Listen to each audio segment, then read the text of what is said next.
नमस्कार, मैं GRS news के लिए गिरीश कर रहा हूँ। आज के इस ब्लॉग में मैं बात करूँगा आंध्र प्रदेश की। हालांकि आंध्र प्रदेश में अभी हाल में ही सरकार बनी है। लोकसभा चुनाव के साथ वहाँ विधानसभा के आम चुनाव हुए थे, लेकिन मैं वहाँ की बात इसलिए करना चाहूँगा क्योंकि वक्फ संशोधन विधेयक के विरोध में आज विजयवाड़ा में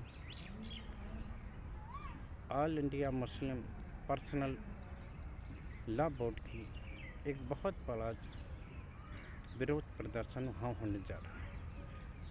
हालांकि इससे पूर्व चंद्रबाबू नायडू ने इफ्तार पार्टी में आकर वक्फ की संपत्तियों को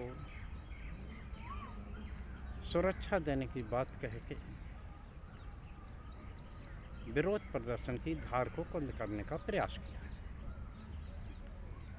देखना यह है कि उनके इस बात का आज के विरोध प्रदर्शन पर क्या असर पड़ता है।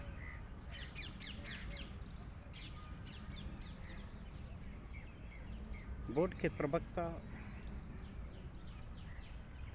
डॉक्टर इलियास ने साफ कहा कि वो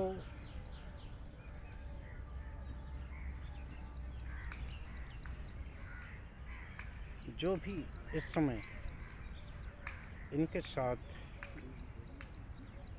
नहीं आएगा, यानी कि मुसलमानों के अन्याय में उनका सहभागी नहीं बनेगा, तो निश्चित तौर पर उसकी आगामी राजनीति खत्म है। पटना में जिस प्रकार विरोध प्रदर्शन हुआ और नीतीश और चिराग पासवान को भी उन्होंने निशाने पर लिया, तो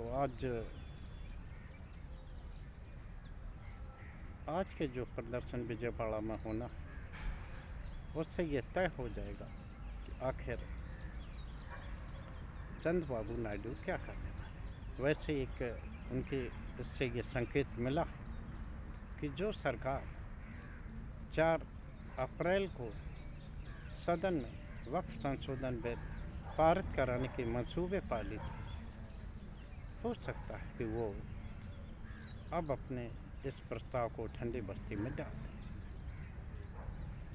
क्योंकि जयंत चौधरी जो कि उत्तर प्रदेश सरकार में सहभागी हैं और खुद वो केंद्र में मंत्री हैं, तो निश्चित तौर पर आप ये तय मानिए कि उन्होंने भी इस बात के संकेत दिए जिस तरह से उत्तर प्रदेश सरकार ने सड़क पर नमाज पढ़ने को लेकर और अन्य तमाम तरह की जो बंधन लगाई, संभल को लेकर जिस तरह का माहौल होली पर बनाने का प्रयास किया गया, उससे जयंत चौधरी भी खासे नाराज बताए जाते। हम बिहार में जीतन राम मांझी की पार्टी है, हालांकि वो खुद केंद्रीय मंत्री हैं, लेकिन जैसा कि डॉक्टर मोहम्मद इलियास ने कहा कि अभी हाल फिलहाल की बात नहीं, लेकिन ये खुद की पार्टी बचाने और आगामी राजनीति का इस पर असर पड़ने वाला है। कौन है जो अपनी बना बनाई पार्टी को खोना चाहेगा, अपनी राजनीति को समाप्त करना चाहेगा। निश्चित तौर पर इस संबंध में जिस प्रकार चंद्रबाबू नायडू ने एक तरह से केंद्र सरकार को संकेत देने की कोशिश की। हालांकि पटना में जब गर्दनी बाग में विरोध प्रदर्शन हुआ था, तो वहाँ नीतीश तो उस विरोध प्रदर्शन में शामिल नहीं हुए थे, लेकिन उनके एमएलसी अनवर वारी उन्होंने आश्वासन दिया था कि जदयू ने हमेशा मुस्लिम समाज की पैरवी की है और उनके हर संघर्ष में पार्टी ने साथ दिया। उसका असर ये पड़ा कि पटना में ईडी के छापेमारी शुरू हो गई और ये संकेत देने की कोशिश की गई कि अगर आप बिल का विरोध करेंगे तो ईडी और सीबीआई आपके यहाँ जाएगी। क्या आज की रैली ये तय कर देगी कि सरकार वक्फ संशोधन बिल सदन में रखे या न रखे? देखना अब यह है कि आखिर केंद्र सरकार किस राह पर जाती है। लेकिन जो सदन का गणित है वो ये दर्शाने को काफ़ी है कि अपने बल पर भारतीय जनता पार्टी ये बिल लाने का साहस नहीं कर सकती। इन लोगों के ही तथाकथित दबाव के कारण ही ये मामला जेपीसी में गया था। हालांकि जेपीसी में किस तरह से उन्होंने अन्य जो सांसद थे अन्य दलों के उनकी असहमतियों को न तो दर्ज किया और न ही उन्होंने किसी प्रकार का कोई सुधार ही किया जिसके कारण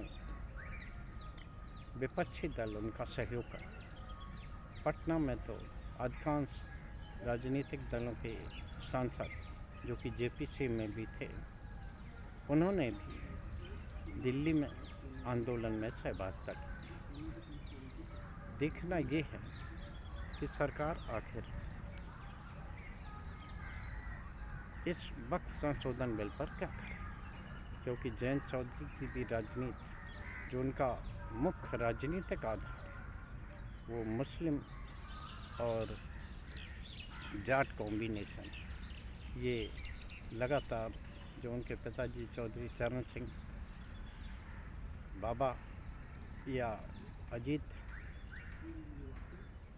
चौधरी भी जो थे वो भी लगभग इसी रणनीति पर काम करते रहे। देखना है कि जयंत चौधरी, लेकिन हालांकि जो उन्होंने क्लियर कट मैसेज दिया वो ये बताने को काफ़ी है कि वो इसमें अपनी राजनीति या अपनी पार्टी की राजनीति को ख़त्म निश्चित तौर पर नहीं। और एक खबर ऐसी है जो मैं चाहता हूं, हालांकि इस ब्लॉग से उसका कोई संबंध नहीं है, लेकिन सुप्रीम कोर्ट से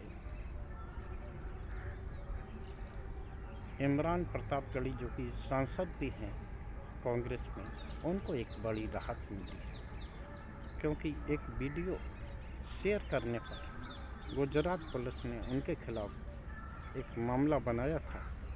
उस पर सुप्रीम कोर्ट ने एक आदेश दिया है जिसमें उन्होंने ये कहा कि अभ्यक्त की आज़ादी को रक्षा करना मेरा कर्तव्य है और इसको किसी भी हालत में दबाया नहीं जाना चाहिए। उन्होंने आगे और भी विशद व्याख्या की कि व्यंग, नाटक, नौटंकी या अन्य विधा के द्वारा सरकारी